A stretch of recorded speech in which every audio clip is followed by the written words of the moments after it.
নষ্ট করলেন না ইলেকট্রিক।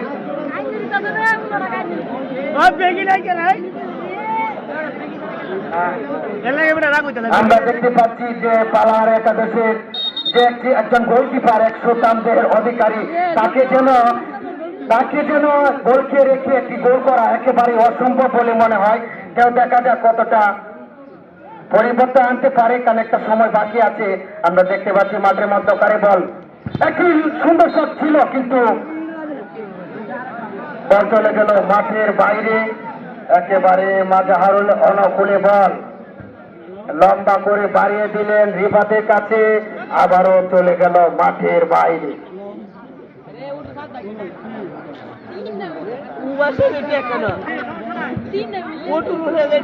দেখতে পাচ্ছি একটি আক্রমণ, একেবারে পাল্টা আক্রমণ। আমরা দেখতে পাচ্ছি মাঠের মধ্যাঞ্চল থেকে আবারও বল চলে গেল একটি সীমানার বাইরে। আমরা দেখতে পাচ্ছি কর্নার কিক।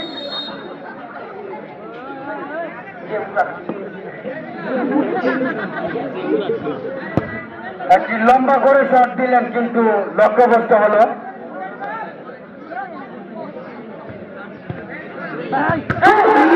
ছিল কিন্তু আমাদের কিংকোবরা একটি সুন্দর শট করেছিল, কিন্তু একেবারে বারকে কাটিয়ে দেওয়ার অবস্থা, কিন্তু তবু গোল পক্ষে ঢোকে নাই, কারণ পরবর্তী কিকে ঢোকার সম্ভাবনা রয়েছে।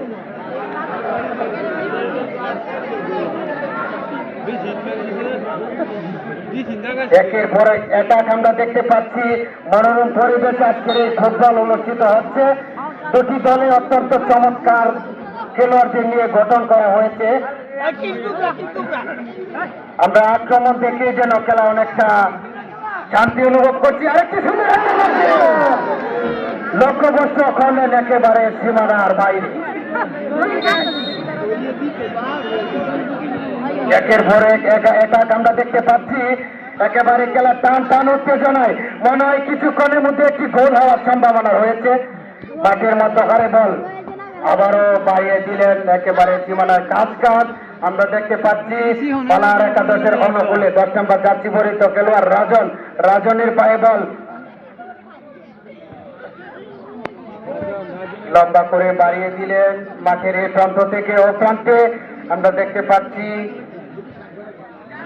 আবারও লম্বা করে মারলেন আক্রমণ ইলেকট্রিক কিংকোবরা পায়ে বল। আমরা দেখতে পাচ্ছি কিংকোবরা আবারও আউট বলের সংকেত রেফারি স্যারের।